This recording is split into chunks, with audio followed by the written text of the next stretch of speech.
हे दोस्तों, आज की इस वीडियो में हम आप सभी को बताने वाले हैं एक एसएससी मैथ का ऐसी इम्पोर्टेंट प्रीवियस सब्जेक्टिव क्वेश्चन जो कि आपके मेटी बोर्ड एग्जाम के लिए काफ़ी ही इम्पोर्टेंट है। अगर आप भी सर मेटी के एग्जाम देने वाले हैं तो वीडियो को शुरू से अंत तक देखना बिल्कुल ना भूलिएगा। तो चलिए फ्रेंड्स, बिना समय गवाए पहला क्वेश्चन को देख लेते हैं।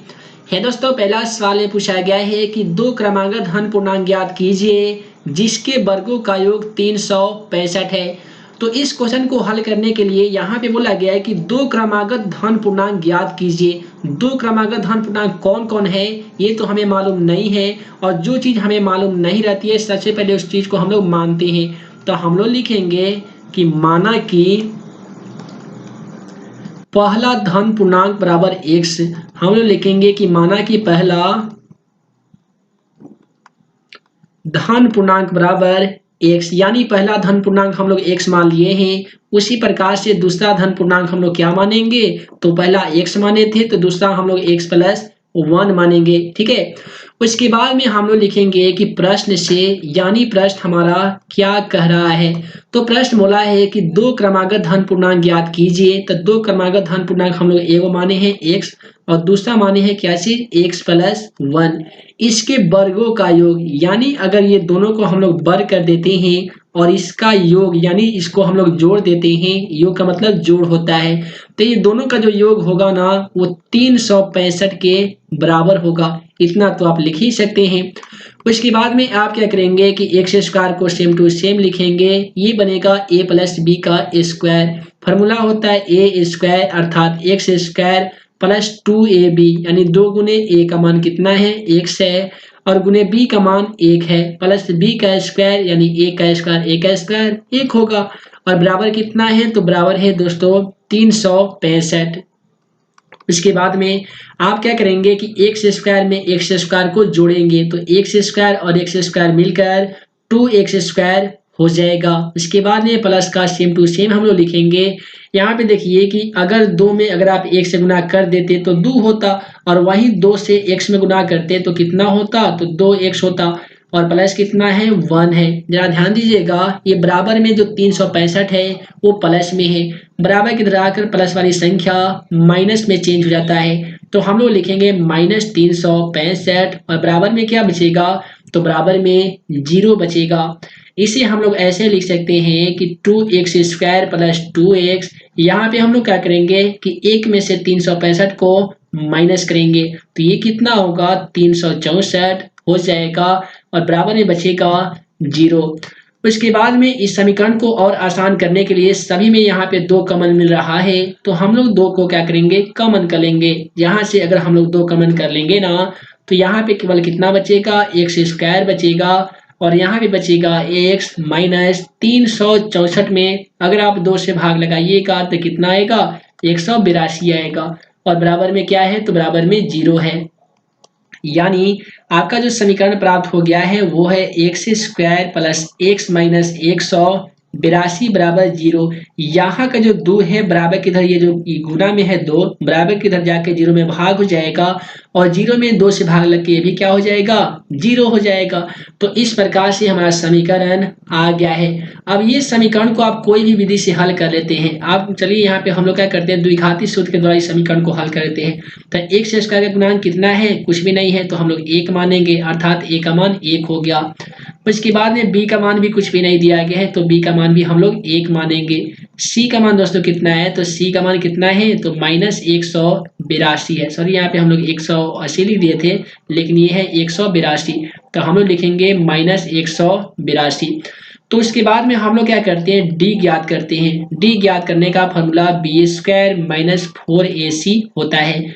तो आप क्या करेंगे कि b का मान क्या स्क्वायर करेंगे, b का मान 1 है, तो a का स्क्वायर -4 गुने a का मान भी दोस्तों कितना है, 1 है, और गुने c का मान कितना है, तो -182 है।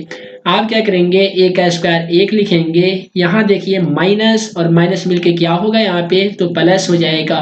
4 में 182 में 4 से आपको गुना करना होगा, तो ये कितना हो जाता है, तो 728 हो जाता है दोस्तों। 728 में उसके बाद में अगर आप एक ऐड कीजिएगा तो कितना होगा, 729 होगा। तो इस प्रकार से हम लोग डी का मान ज्ञात कर लिए हैं। अब आइए हम लोग मूल वाले फॉर्मूला पे डी का मान को पुट करते हैं अर्थात रखते हैं।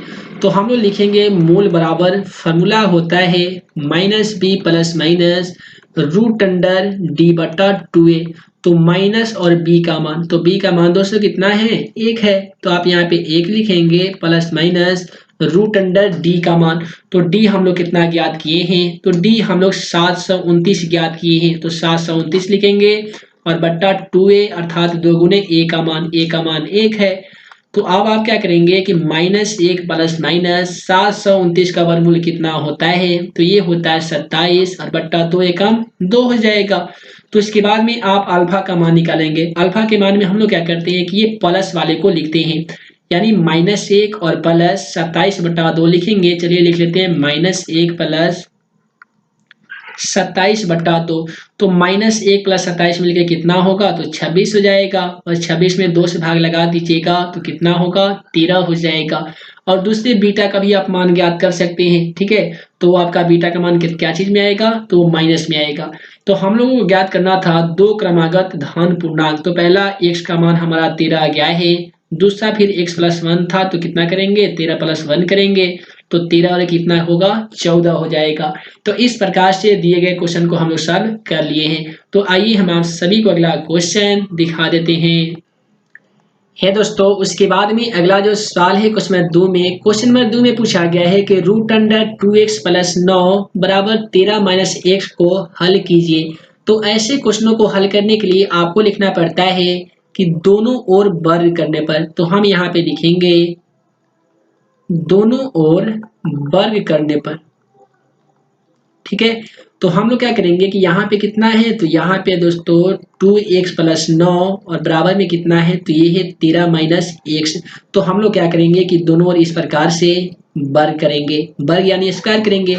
तो जैसा कि आज सभी को बताया जाता है कि स्क्वायर से रूट क्या हो जाता है, कट जाता है। तो यहाँ पे केवल कितना बचेगा, 2x प्लस 9 बचेगा, और ये बन जाएगा a माइनस बी का फॉर्मूला। जैसा कि आज सभी को मालूम होगा कि a माइनस बी का स्क्वायर बराबर क्या होता है, तो वो होता है A square minus 2ab plus B का स्क्वायर। तो यहाँ पे a का स्क्वायर, तो a को हम लोग 13 मानेंगे, तो लिखेंगे 13 का स्क्वायर माइनस 2ab, यानी 2 गुने a का मान फिर 13 गुने b का मान x प्लस b का स्क्वायर यानी x का स्क्वायर। उसके बाद वाले स्टेप में आप क्या करेंगे कि 2x प्लस 9 को सेम टू सेम लिखेंगे। 13 का स्क्वायर कितना होता है, तो 13 13 169 होता है, और 13 में आप 2 से गुना करेंगे, तो 13 दूनी 26 x हो जाएगा। यहाँ पे x है तो अभी x लिखेंगे, और x का स्क्वायर भी x स्क्वायर हो जाएगा। उसके बाद में यहाँ पे कितना है दोस्तों, तो यहाँ पे है x स्क्वायर, ठीक है। तो आप उसे ऐसे लिख सकते हैं कि x स्क्वायर आप यहाँ पे ऐसे लिखेंगे, और ये माइनस 26x है, तो x स्क्वायर और आप लिख सकते हैं माइनस 26x। 169 है वो प्लस में है, तो प्लस को सेम टू सेम लिख दीजिए 169। और यहाँ पे जो 2x है वो भी प्लस में है, लेकिन उसे बराबर के इधर लाएंगे तो 2x क्या हो जाएगा, माइनस में चेंज हो जाएगा, माइनस 2x। प्लस 9 है, बराबर के इधर आने पर क्या हो जाएगा, माइनस 9 हो जाएगा, और बराबर में क्या बचेगा, बराबर में 0 बचेगा। उसके बाद में आप क्या करेंगे कि x स्क्वायर को सेम टू सेम लिखेंगे, माइनस 26x, यहाँ पे 26x में से इधर देखिए माइनस 26x और माइनस 2x, तो माइनस 26 और माइनस 2 मिलकर कितना होता है, तो माइनस 28 होता है। जैसा कि आज सभी को हम बताए हुए हैं कि जो भी संख्या के पहले माइनस हो और बाद में माइनस हो, तो दोनों संख्या को हम लोग जोड़ लेते हैं, लेकिन लिखते हैं हम लोग माइनस में। तो हम लोग क्या करेंगे कि माइनस 26 और माइनस 2 मिलकर माइनस 28 यहाँ पे लिख सकते हैं। और प्लस 169 में से माइनस 9 करना है, यानी 169 में से आपको 9 को घटाना होगा, तो कितना होगा, प्लस 160 हो जाएगा, बराबर 0। तो यहाँ पे हम लोग क्या करेंगे कि एक समीकरण हमें प्राप्त हो गया है। अब इस समीकरण को आप कोई भी विधि से हल कर सकते हैं। चलिए यहाँ पे हम लोग गुणनखंड विधि का यूज करते हैं। 28 को तोड़कर हमको 160 लाना है, तो ऐसे करते हैं, 160 लाना है, तो 20 8 कितना होता है, तो ये हो जाता है 20 8 160, ठीक है। तो ऐसे करते हैं 20 और 8 लेते हैं, यानी एक्स स्क्वायर को हम लोग सेम टू सेम लिखेंगे और ये 28x ये पे लिखेंगे हम लोग -20x और -8x। इससे क्या होगा कि -20 और -8 मिलकर -28 भी हो जाएगा और -20 में -8 से गुना करेंगे तो +160 भी हो जाएगा और +160 को हम लोग सेम टू सेम उतारेंगे। जरा ध्यान दीजिएगा दोनों में कॉमन क्या मिल रहा है, तो दोनों में हमारा कॉमन x मिल रहा है, तो x को हम लोग कॉमन करेंगे तो ये एक्स स्क्वायर था तो अभी भी x यहाँ पे बच जाएगा माइनस यहाँ पे x हम लोग कॉमन कर लिए हैं तो क्या बचेगा 20 बचेगा। उसके बाद में यहाँ से हम लोग -8 को कॉमन कर लेते हैं, -8 को कॉमन करेंगे तो यहाँ पे केवल x बचेगा, प्लस और माइनस मिलकर क्या होगा माइनस होगा। 108 में अगर आप 8 से भाग लगा देते तो क्या मरतबे करता 20 मरतबे कर जाता। उसके बाद में ये संख्याओं को आप एक साथ लिखेंगे, यानी आप लिखेंगे x माइनस सॉरी यहाँ पे हम लोग लिखेंगे x माइनस, चलिए इसे हम इरेज कर देते हैं, हम लोग लिखेंगे x माइनस 8 और यहाँ पे दोनों तो वैनिष्ट है, दोनों में से कोई एक ले लीजिए x माइनस 20। तो उसके बाद में आपको क्या करना होगा कि यदि अगर आप x माइनस 8 बराबर 0 लिखते तो x बराबर ये -8 है बराबर की तो जाकर क्या होगा +8 हो जाएगा।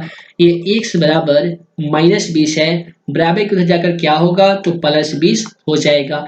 तो इस प्रकार से x का जो मान हमारा आ गया है वो 8 आ गया है तथा 20 आ गया है। ठीक है, तो इस प्रकार से दिए गए क्वेश्चनों को हम लोग सॉल्व कर लिए हैं। तो आइए हम आप सभी को अगला क्वेश्चन दिखा देते हैं। अगला सवाल भी काफी सिंपल है और ये सवाल त्रिकोणमिति से लिया गया है। सवाल में पूछा गया है कि यदि 10 × a + b बराबर √3 तथा 10 × a - b बराबर 1/√3 हो तो a और b का मान ज्ञात कीजिए। तो जो चीज हमें प्राप्त है उसे पहले सेम टू सेम लिखेंगे। 10 × a + b बराबर दिया गया है √3। तो जैसा कि आज सभी को बताया जाता है कि 10 में जो 60 का मान होता है वो √3 होता है, तो हम लोग √3 की जगह पे लिख सकते हैं 10 60 डिग्री। और यहाँ पे क्या है, यहाँ पे 10 × a - b बराबर 1/√3। और जैसा कि आप सभी को मालूम हुआ कि 10 में 1/√3 किसका मान होता है, तो 10 30 डिग्री का होता है।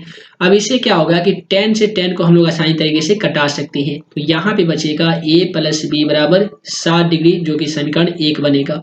और यहाँ पे भी 10 से 10 कट जाएगा तो यहाँ पे बचेगा a - b बराबर 30 डिग्री जो कि हमारा समीकरण 2 बनेगा। तो जब दो समीकरण हमें प्राप्त हो जाता है तो हम लोग लिखते हैं समीकरण 1 और 2 से। तो यहाँ पे हम लोग लिखेंगे समीकरण 1 और 2 से, 1 और 2 से। तो समीकरण 1 हमारा यहाँ पे है a + b बराबर 60 डिग्री, समीकरण 2 यहाँ पे है a - b बराबर कितना डिग्री, तो 30 डिग्री यानी 30 डिग्री। ये हमारा समीकरण 2 है, ये समीकरण 1 है। तो इस क्वेश्चन को हम लोग विलोपन विधि से हल कर रहे हैं, क्या चीज करने पर, तो जोड़ने पर। ठीक है, जोड़ने पर। तो ये -b और +b क्या हो जाएगा, कट जाएगा, चूंकि प्लस माइनस तो कट जाता है और दोनों ये प्लस में है, a प्लस और a प्लस, तो a और a मिलकर कितना होगा 2a हो जाएगा। उसी प्रकार से 60 और 30 कितना हो जाएगा, तो 60 30 90 हो जाता है। आप इसे अगर a बराबर 90 डिग्री लिखते हैं तो 2 यहाँ पे गुना में था बराबर जाकर भाग में हो जाएगा और ये कट के कितना आएगा 45 डिग्री आ जाएगा। तो इस प्रकार से क्वेश्चन में बोला गया था कि a का और b का मान ज्ञात कीजिए। a का तो मान हम लोग ज्ञात कर लिए, अब हम लोग ज्ञात करेंगे b का। तो हम लोग लिखेंगे कि a का मान समीकरण 1 में रखने पर, समीकरण 1 में रखने पर, तो उसके बाद में हम लोग क्या करेंगे समीकरण 1 को लिखेंगे। समीकरण 1 हमारा यहाँ से मिलेगा a + b बराबर 60 डिग्री। तो a का मान हम लोग ज्ञात किए 45 डिग्री ना, तो हम लोग यहाँ पे 45 लिखेंगे प्लस b का मान, तो b का मान तो प्राप्त नहीं है क्योंकि हम लोग b ज्ञात कर रहे हैं, और बराबर 60 डिग्री को हम लोग सेम टू सेम लिखेंगे। आप इसे ऐसे भी लिख सकते हैं कि b बराबर अगर आप 60 डिग्री लिखते हैं, इतना लिखते हैं, तो ये जो 45 है प्लस में है, बराबर की तरफ जाकर क्या होगा माइनस में 45 हो जाएगा। उसके बाद में आप आसानी तरीके से 60 डिग्री में से 45 डिग्री को माइनस कर सकते हैं। दोस्तों आज सभी को बता दें कि 60 डिग्री में से 45 डिग्री को माइनस किया जाता है तो कितना बचता है 15 डिग्री बचता है। तो इस प्रकार से ये भी सवाल को हम लोग सॉल्व कर लिए हैं। तो आइए हम आज सभी को अगला क्वेश्चन दिखा देते हैं। है दोस्तों, उसके बाद में अगला सवाल ऊंचाई दूरी चैप्टर से लिया गया है। जैसा कि आप सभी को मालूम होगा कि ऊंचाई दूरी से जो सवाल आते हैं ना, वो मैट्रिक एग्जाम में 5 मार्क्स में पूछे जाते हैं। तो मैट्रिक एग्जाम देने से पहले ऐसे सवालों को रिवीजन कर ही लेना अच्छा होगा, क्योंकि ऐसे सवाल 100% गारंटी के साथ मैं कहता हूँ कि 5 मार्क्स से तो 1 या 2 क्वेश्चन तो आएंगे ही आएंगे। तो चलिए इसका भी हम लोग सोल्यूशन देख लेते हैं। सवाल में पूछा गया है कि भूमि के एक बिंदु से जो मीनार के पाद बिंदु से 30 मीटर की दूरी पर है, मीनार के शिखर का उन्नयन कोण 30 डिग्री है, तो मीनार की ऊंचाई ज्ञात करें। काफी सिंपल सवाल है। देखिए बहुत सारे ऐसे स्टूडेंट होते हैं जो ऊंचाई दूरी वाले क्वेश्चन समझ नहीं पाते हैं, लेकिन मैं आसानी तरीके से बताता हूँ। यहाँ पे बताया गया है कि भूमि के एक बिंदु से मान लेते हैं कि यह भूमि होगा, ठीक है, यह एक भूमि होगा। कोई भी बिंदु मान लेते हैं, हम यहाँ पे एक बिंदु ले रहे हैं जो मीनार के पाद बिंदु से 30 मीटर की दूरी पर है। तो यहाँ पे हम लोग एक मीनार बनाएंगे, और जैसा कि ऊंचाई दूरी वाले चैप्टर में हम आज सभी को बता दिए थे कि शिखर को हम लोग कहते हैं, शिखर या चोटी पूछा जाए तो हम लोग ऊपरी वाले भाग को, ये वाले भाग को शिखर या चोटी कहते हैं। और तल पूछा जाए या तल या उसका पाद बिंदु बोला जाएगा ना, तो समझ लीजिए कि वो नीचा वाली भाग पूछा गया, अर्थात ये वाला बिंदु पूछा गया है। तो बोला गया कि एक मीनार के पाद बिंदु से, मीनार का ये मान लेते हैं कि ये क्या है, मीनार है, जिसका नाम हम लोग ए बी रखते हैं। तो इसका पाद बिंदु क्या होगा, बी होगा, और बी से ये जो दूरी है वो कितना मीटर है, 30 मीटर की दूरी पे है। यानी इसका दूरी दे दिया गया 30 मीटर। और मीनार के शिखर से यानी बिंदु ए से, ए इसका ये शिखर होगा, तो ये जो शिखर है इससे मीनार के जो उन्नयन कोण है यानी नीचे बनने वाली कोण है वो 30 डिग्री है। यहाँ पे जो कोण बना रही है वो 30 डिग्री का कोण बना रही है। तो मीनार की ऊंचाई ज्ञात करना है हमें कि आखिर ये मीनार कितना ऊंचा का होगा। तो सबसे पहले हम लोग क्या करते हैं, जब इसका हल करते हैं ना, तो कुछ थोड़ा सा परिभाषा जैसा लिखते हैं कि माना कि ए बी मीनार की ऊंचाई है। हम लोग लिखेंगे कि माना कि ए बी मीनार की ऊंचाई है, मीनार की ऊंचाई है, इतना तो आप लिख ही सकते हैं, मीनार की ऊंचाई है। और बीसी क्या है, तो बीसी जो है इसका ये पाद बिंदु की दूरी है। किसका पाद बिंदु, अर्थात मीनार का। तो हम लोग लिखेंगे कि तथा बीसी मीनार के पाद बिंदु की क्या है दोस्तों, दूरी है। इतना तो आप लिख ही सकते हैं। उसके बाद में आप लिखेंगे कि जहां, यानी यहाँ पे दिया क्या क्या चीज गया है, तो यहाँ पे मीनार की ऊंचाई तो दिया नहीं गया है, लेकिन बीसी बराबर दिया गया कितना, बीसी बराबर दिया गया दोस्तों 30 मीटर। तो हम लोग यहाँ पे 30 मीटर लिखेंगे। कोण ए सी और बी बराबर कितना दिया गया, तो कोण ए सी बी बराबर दिया गया है 30 डिग्री। तो हम क्या करेंगे कि B ज्ञात है हमें, यानी B दिया गया है, हमको निकालना है P। जैसा कि आज सभी को मालूम होगा कि P बटा B कितना हो, किसमें होता है, तो tan में होता है। तो हम लोग यहाँ पे लिखेंगे कि त्रिभुज ABC में कितना से, तो tan कितना डिग्री से, तो tan 30 डिग्री से। फॉर्मूला क्या होता है, P बटा B होता है। P का नाम हम लोग लिखेंगे AB, B का नाम हम लोग लिखेंगे BC, तो यहाँ पे हम लोग लिखेंगे BC। तो उसके बाद वाले स्टेप पे आप क्या करेंगे कि tan 30 का मान आप लिखेंगे। tan 30 का मान कितना होता है, तो 1/√3 होता है। AB का मान कितना दिया गया है, तो AB का मान तो दिया नहीं गया है, तो सेम टू सेम हम लोग लिखेंगे। और BC का मान कितना दिया गया है, तो BC का मान दोस्तों 30 मीटर दिया गया है, तो आप यहाँ पे 30 मीटर लिख सकते हैं। उसके बाद में आपको क्रॉस मल्टीप्लिकेशन करना होगा, यानी 20 AB में अगर आप √3 से गुना करते हैं तो क्या होगा, √3 गुने AB हो जाएगा। और 30 में 1 से गुना करना होगा तो क्या होगा, 30 से कम 30 होता है। इसे आप लोग ऐसे लिख सकते हैं कि यदि AB बराबर आप लिखते हैं 30, तो √3 यहाँ पे मल्टीप्लिकेशन में है, अर्थात गुना में है। बराबर की तरफ जाकर ये क्या होगा, भाग में हो जाएगा। तो यही हमारा क्वेश्चन का आंसर आ जाएगा। लेकिन बताया जाता है आपको कि रूट को हम लोग नीचे बट्टा में नहीं छोड़ते हैं। तो वैसे स्थिति में हम लोग क्या करेंगे, इसका परिमीकरण करेंगे √3 से, √3 से गुना करेंगे और √3 से ही भाग करेंगे। इसके बाद में 30 में अगर आप √3 से गुना करते हैं तो जाहिर सी बात है 30 √3 होगा। √3 में √3 से गुना करने पे कितना होता है, तो चलिए यहाँ पे बता देते हैं कि √3 गुने √3 अगर आप करते हैं तो √9 होता है। और 9 के वर्गमूल कैसे बनाते हैं हम लोग, तो 3 गुने 3 बनाते हैं, 3 3 9, और डबल 3 का 1 3 रूट से बाहर निकल जाता है। तो √3 गुने √3 बराबर हम लोग यहाँ पे कितना लिखेंगे, 3 लिखेंगे। और इसे आसानी तरीके से कटा सकते हैं, 10 3 30। तो यहाँ पे बचेगा 10 √3। आप लिख सकते हैं कि अतः मीनार की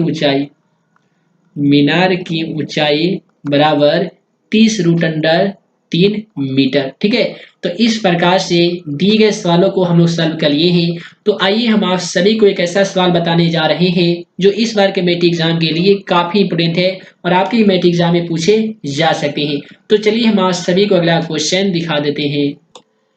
है दोस्तों, जैसा कि आप सभी मोबाइल स्क्रीन पे अगला सवाल देख पा ही रहे होंगे। अगला सवाल में बोला गया है क्वेश्चन नंबर 5 में कि यदि बहुपद x square minus x minus 2k+2 का एक शून्यक x बराबर -4 है तो k का मान ज्ञात कीजिए। बहुत आसान हो जाता है क्वेश्चन कब, जब एक शून्य का मान दे दिया जाता है। तो आप आसानी तरीके से x का मान पुट करके इसमें k का तो मान ज्ञात कर ही सकते हैं। तो आप यहाँ पे लिख सकते हैं कि p इंटू एक्स होता है, लेकिन x जगह पे आप कितना लिखेंगे, -4 लिखेंगे, क्योंकि एक शून्य का मान दे दिया गया है। तो अब जिस प्रकार से समीकरण दिया गया है उसे हम लोग सेम टू सेम उतारेंगे। समीकरण में है x square minus x minus 2k+2 है। ठीक है, तो हम लोग क्या करेंगे कि ये एक्स स्क्वायर की जगह पे लिखेंगे -4 का स्क्वायर, चूंकि एक्स का मान कितना है, -4 है। तो आप लिख सकते हैं -4 का स्क्वायर माइनस फिर एक्स दिया गया है, तो फिर एक्स जगह पे कितना लिखेंगे, -4 लिखेंगे, जो कि हम कोष्ठ में लिखेंगे, क्योंकि यहाँ पे माइनस है और के का मान एक्स का जो मान है उसमें भी माइनस है। और फिर माइनस यहाँ पे था 2k, उसको सेम टू सेम लिखेंगे, +2 को सेम टू सेम लिखने वाले हैं हम लोग। तो देख लीजिए माइनस का स्क्वायर तो प्लस होता है, तो 4 का स्क्वायर कितना होगा, 4 चौका 16 हो जाएगा। यहाँ पे माइनस माइनस मिलकर क्या होगा, प्लस होगा। 4 का हम लोग 4 लिखेंगे, माइनस अगर 2 के प्लस में है तो प्लस से माइनस गुना होगा तो माइनस हो जाएगा, तो -2 के यहाँ पे हम लोग लिख सकते हैं। फिर इसी माइनस से अगर हम लोग प्लस में गुना करते हैं तो ये भी क्या हो जाएगा, माइनस हो जाएगा। तो ये प्लस माइनस माइनस हो गया और 2 को हम लोग सेम टू सेम लिख सकते हैं। उसके बाद वाले स्टेप पे हम लोग क्या करेंगे कि 16 और 4 को ऐड कर लेंगे। जैसा कि आप सभी को मालूम होगा 16 और 4 कितना होगा, 20 होगा, और -2 के -2 है। इसे हम लोग ऐसे लिख सकते हैं कि 20 यहाँ पे प्लस में है और 2 यहाँ पे माइनस में है। तो 20 में से अगर आप 2 को माइनस करते हैं तो जाहिर सी बात है कि कितना होगा, ये 18 हो जाएगा। ये -2 के को हम लोग बराबर में लिख सकते हैं +2 के। कैसे लिख सकते हैं, तो माइनस यहाँ पे 2 के है, जैसा कि आप सभी को मालूम होगा प्लस वाली संख्या बराबर की ओर जाकर माइनस में जाती है, माइनस वाली संख्या बराबर की ओर जाकर प्लस में हो जाती है। तो उसी प्रकार से ये -2 के बराबर की ओर जाकर +2 के हो जाएगा, जिसे हम लोग ऐसे भी लिख सकते हैं 2 के बराबर 18, यानी इसका स्थान रीअरेंज कर दे रहा है। ठीक है, इसे हम लोग ऐसे लिख सकते हैं कि यदि k बराबर 18 तो 2 यहाँ पे मल्टीप्लिकेशन अर्थात गुना में है, बराबर की तरफ जाकर ये भाग में हो जाएगा, और 8 दूनी 16 सॉरी 9 दूनी 18 ये कट जाएगा। तो इस प्रकार से k का जो मान आ जाएगा ना वो 9 होगा, अर्थात k बराबर कितना आ गया, 9 आ गया। सवाल में हमसे k का मान पूछा गया था, k का मान हम लोग ज्ञात कर लिए हैं। तो उम्मीद है कि आज का वीडियो में आज सभी को जितने भी 5 सब्जेक्टिव क्वेश्चन का सॉल्यूशन हम बताए हुए हैं सभी क्वेश्चन आपको समझ में आ गया होगा। तो हे दोस्तों, वीडियो पसंद आया हो तो वीडियो को लाइक करें, अपने दोस्तों में शेयर करें। ऐसे ही नए नए वीडियो पाने के लिए आप हमारे YouTube channel math and magic tips को सब्सक्राइब करना बिल्कुल ना भूलिएगा। अब चाहते हैं कक्षा 10वीं के साथ साथ कक्षा 12वीं का सभी सब्जेक्ट का इंपोर्टेंट ऑब्जेक्टिव के साथ सब्जेक्टिव क्वेश्चन का आंसर के साथ PDF फ्री में डाउनलोड करना, तो वीडियो के डिस्क्रिप्शन बॉक्स में एक मोबाइल एप्लीकेशन के साथ साथ एक वेबसाइट का लिंक दिया गया है। उस वेबसाइट पे जाके तथा मोबाइल एप्लीकेशन को इंस्टॉल करके आप मैट्रिक के साथ इंटरमीडिएट परीक्षा की भी तैयारी काफी बेहतरीन कर सकते हैं। तो हे दोस्तों, मैं मुकीम अंसारी जल्द मिलूंगा अगले वीडियो में नए क्वेश्चन के साथ। तब तक के लिए वीडियो देखने के लिए बहुत बहुत धन्यवाद।